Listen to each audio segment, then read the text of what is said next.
everybody? This is Mike, the host of Professional Dependa. For those of you watching on YouTube and Spotify, thanks for coming back to the channel and checking out this podcast. Today's episode, we're still going through the PCS process. Last week, we discussed the PCS purge and why that's important and some different things to consider whenever you're going through the process of purging your house to get ready to PCS. And again, the purge, if you didn't listen to last week up to that episode, go back and check it out. We just talked about the process of getting rid of all the stuff that you accumulate over time. This week, we're going to go into getting your house ready to sell.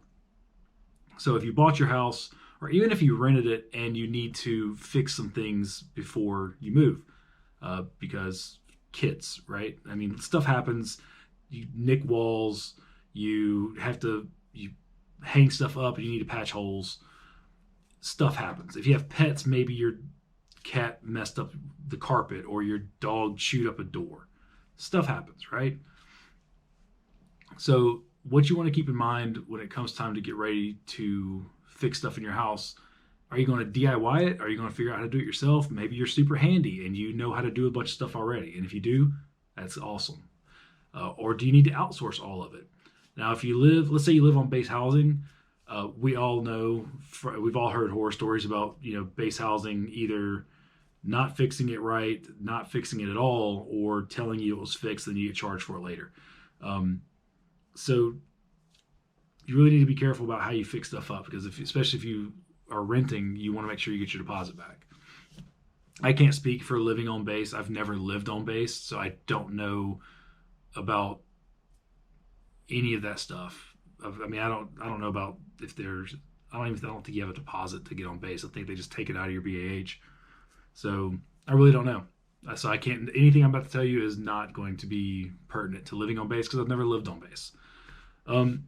But I have rented houses. I've rented apartments, and we've now bought 2 houses and getting ready to sell this one. So this is what I do when we're getting ready to move and put our house on the market, or from whenever we left living in a house. Even when we rented, we always took care of the houses as if it was our own, as if we were paying a mortgage instead of just paying rent. That is important because some people, whenever they rent, they're like, it's not mine, it doesn't matter. Who cares if something breaks? I never wanted to leave a house in worse shape than I got there in.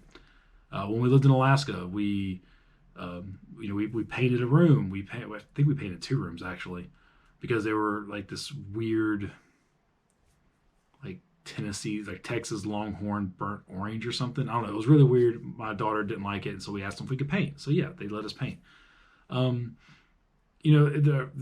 house that we had in Louisiana, the house that we rented there when we first brought our kids home, the flower bed was boring and plain, so we fixed that up.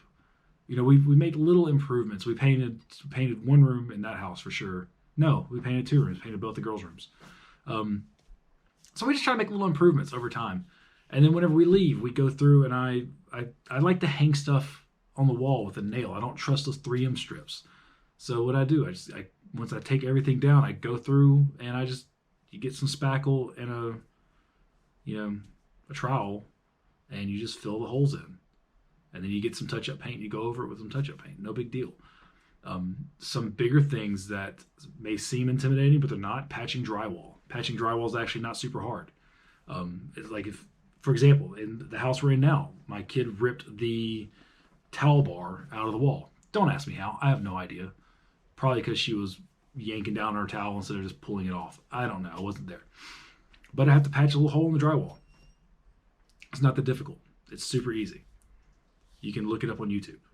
You can learn so much about how to fix stuff by just Googling it and then watching a YouTube video about it. It is a wealth of information out there if you just take 10 seconds to Google it. Now, I will say this. Bigger sections of drywall can be a little bit more difficult to do. I had to do another repair in the house, and I outsourced it because I knew it was outside my skill set. I knew, for one, I didn't have the tools to do it properly. And by the time I would have bought the tools and the material, it would have been cheaper just to outsource it anyway. So I do a lot of stuff myself. I will patch drywall. I will fill nail holes. I have changed door locks. I've changed door handles. I've even changed how the strike plate sits in a door. That way it'll actually close better and lock better. And it was super easy. It took a chisel, which I had, and a box cutter.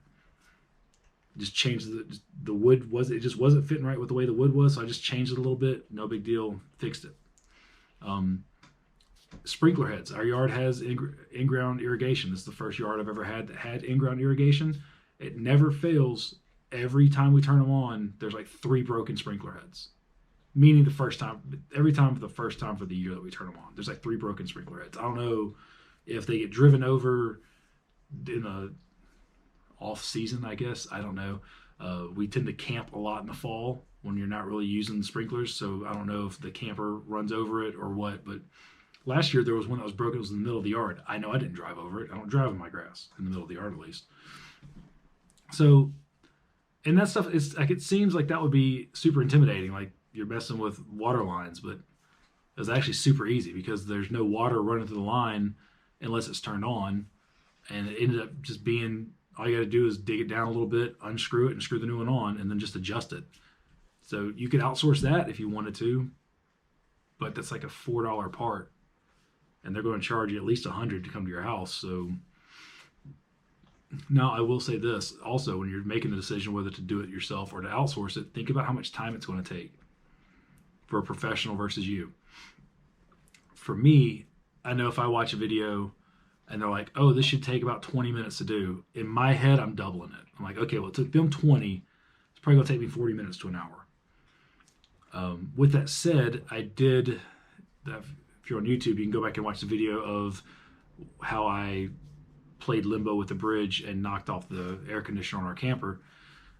Bridge obviously won.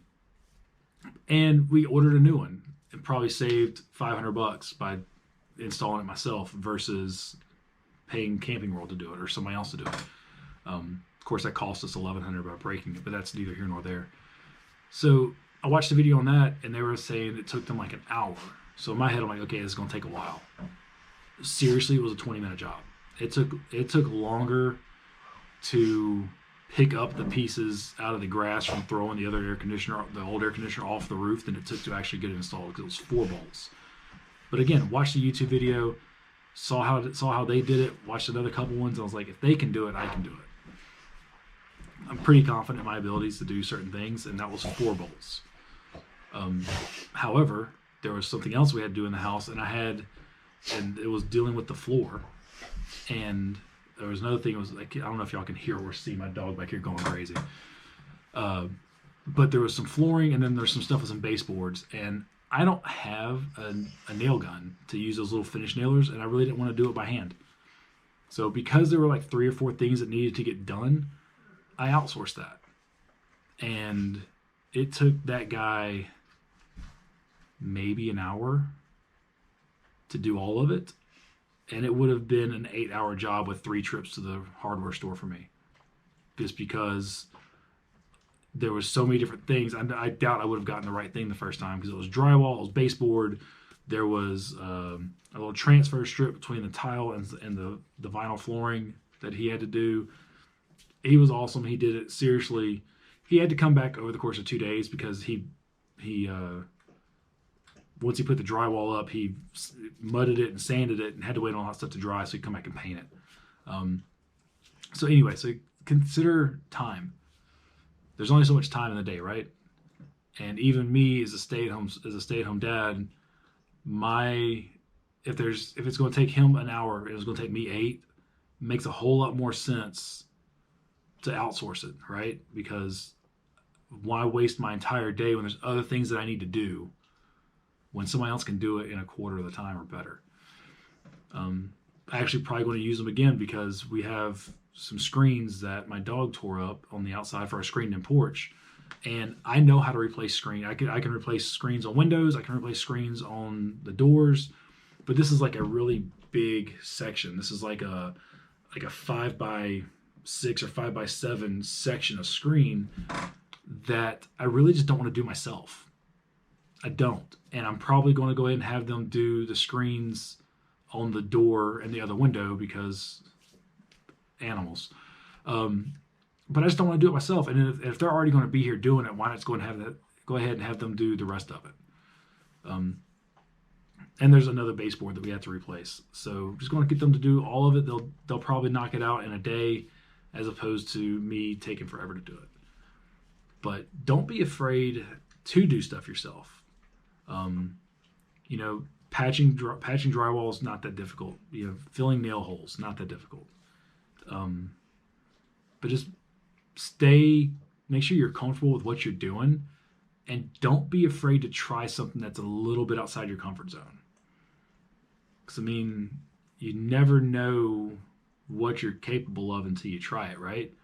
And if you mess it up, then okay, well, this was outside my skill set. I either need to study it a little bit harder or just need to outsource it. And that's not a bad thing. Because if you do it, you did it, and you fix it, then you just put that tool in your toolkit. And now you know going forward, okay, this is something I can do. I don't have to worry about paying somebody else to do it. I just do it myself and save a bunch of time, a bunch of money. And I really don't have a lot to talk about this week. This is probably one of the shorter episodes, because really when it comes time to get ready to move, you want your house to present the best picture that it possibly can. It can't do that if you have a bunch of holes in the wall, if your paint is chipped and messed up,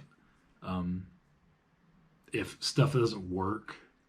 So, once you've talked to your realtor, or once you've told your landlord you're leaving, before, like with us, with the realtor, she told us when they're going to come take pictures. So now I have a deadline on when I need to get that stuff done. So starting next week, I'm just going to go and start every day, fix one room, because there's really not a lot that's messed up. I will tell you this, those, how like people love those LED strip lights, those will rip the paint clean off a wall. My daughter wanted them like in an arch over her bed, and I think she used them for about a month and a half and then never turned them on again. And you can see exactly where they came off, because they just ripped the paint clean off of it. So I get to fix that. That's gonna be fun. But again, not hard. It's just more annoying, I guess. But think about all that stuff. Once you talk to your realtor and they say, okay, we're going to take pictures in 3 weeks. Now you've got 3 weeks to make your house look the best you can. And that sounds like not a lot of time, and it's really not if you're having to outsource stuff. So fix as much as you can by yourself. You're going to save a bunch of money, and you're going to feel a little bit better about yourself when you do it, because you'll be able to look at it and go, I did that. That was me. But super short episode today, because I really don't have anything else to talk about. That was pretty straightforward. Fix it yourself. Pay somebody to do it. Time is money. I know that's like the oldest cliche ever, but time is money. So, your time is valuable. Even if you're like me and you're a stay-at-home spouse, time is valuable. And when there's other things you could be doing, you might as well go do it. But I hope you have a great day. Thank you for watching. Thank you for listening.